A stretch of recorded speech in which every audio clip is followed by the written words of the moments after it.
Dans cette troisième partie du cours de fatigue, on va voir le calcul de la durée de vie en propagation.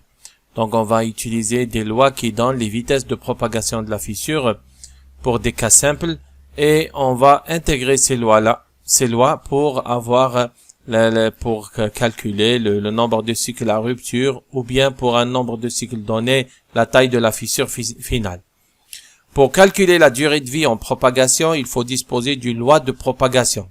Donc c'est la loi qui donne la vitesse de propagation de la fissure, permettant de prédire les cinétiques de croissance des fissures en fonction de l'amplitude du chargement appliqué et des facteurs affectant la propagation. Ces derniers peuvent être d'ordre intrinsèque tels que modules et limites d'élasticité, propriétés cycliques et microstructures, ou extrinsèques tels que le rapport de charge R, la température, l'environnement, etc. Donc les propriétés intrinsèques, c'est les propriétés qui dépendent du matériau, tels que le module de Young, la limite d'élasticité ou bien le module de Young, et les propriétés extrinsèques sont ceux qui ne dépendent pas du matériau, tels que le rapport de charge, la température, l'environnement, etc. Une loi de propagation se doit donc de relier la vitesse de propagation à tous ces paramètres. On distingue principalement deux types de lois. Les lois théoriques, développées à partir de modèles, qui, si elles intègrent généralement des effets intrinsèques, ont l'inconvénient de rarement prendre en compte l'effet des différents facteurs extrinsèques. Les lois phénoménologiques empiriques, donc c'est des lois extraites à partir d'essais au laboratoire, dont le but est de décrire le plus simplement possible les variations observées expérimentalement en fonction d'un certain nombre de paramètres.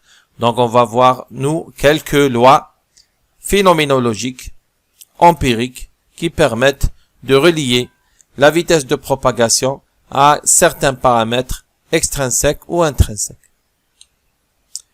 Donc, on va d'abord voir l'allure d'une courbe donnant la vitesse de propagation d'une fissure.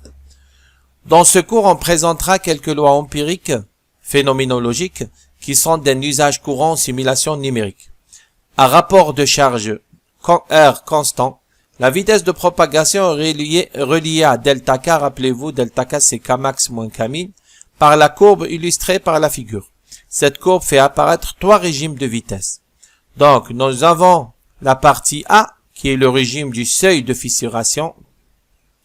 Dans cet intervalle, la fissure ne se propage pas, ou bien la vitesse de propagation de la fissure est très faible. Dans la zone B, nous avons un régime qui est pratiquement linéaire, approximé par la loi de Paris ou bien la loi de Forman. Et nous avons en dernier lieu le troisième régime ou bien le régime de propagation accélérée, conduisant à une rupture brutale du matériau quand la valeur de delta K approche la valeur critique delta K C. Donc, cette courbe-là est une courbe logarithmique, puisque vous avez ici l'échelle de la vitesse de propagation, elle est logarithmique, ainsi que delta K en mégapascal racine de mètre. Donc, c'est un graphe log-log. Alors, on va commencer par la loi de Paris, qui est la loi la plus simple.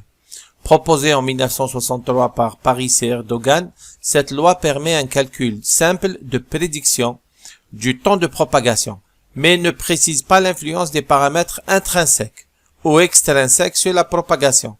C'est la loi la plus utilisée en pratique, elle est donnée par la formule suivante, DAD1 égale C delta K à la puissance M. Donc je retourne en arrière, donc cette loi de Paris, elle permet d'approximer cette partie, la zone B, la partie linéaire. Donc nous avons la loi de Paris ici en bleu, donc par rapport à la loi expérimentale, par rapport aux valeurs expérimentales qui sont en pointillé. Donc la formule s'exprime DAD1 est égal C delta K à la puissance M, donc delta K c'est Kmax moins Kmin, et C et M sont des coefficients dépendants du matériau. Donc si j'arrive à exprimer K en fonction de la contrainte et de la taille de la fissure, je peux intégrer cette équation-là. La loi de Walker. Cette loi est une tentative d'extension de la loi de Paris pour rendre compte de l'effet du rapport de charge sur les vitesses de propagation. Elle est donnée par la formule suivante. Donc DAD1 égale C delta K à la puissance M. Donc on retrouve la loi de Paris. Et Walker a ajouté un terme qui fait intervenir le rapport de charge. Donc c'est delta K fois 1 moins R à la puissance n-1.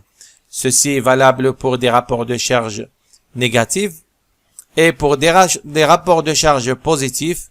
Donc nous avons dAdn qui est égal à C, donc c'est Kmax au lieu de delta K, 1 moins R à la puissance m moins n au lieu de n-1 à la puissance m. Donc n est un paramètre qui est compris entre 0 et 1. Donc en plus des deux paramètres C et M de Paris, Walker introduit le paramètre n qui est spécifique au matériau et le rapport de charge qui est un paramètre extrinsèque. Ensuite, Foreman a donné une amélioration ou bien a essayé d'améliorer la loi de Walker en introduisant de nouveaux termes. La loi de Foreman constitue une amélioration de la loi de Walker puisqu'elle rend compte de l'évolution asymptotique de la partie supérieure de la courbe de propagation lorsque Kmax tend vers Kc. Donc Foreman, je retourne en arrière un peu. Donc la loi de Foreman, elle permet d'approximer la partie linéaire. En plus, elle permet d'approcher la partie C. Regardez ici, la loi de Foreman, c'est en rouge.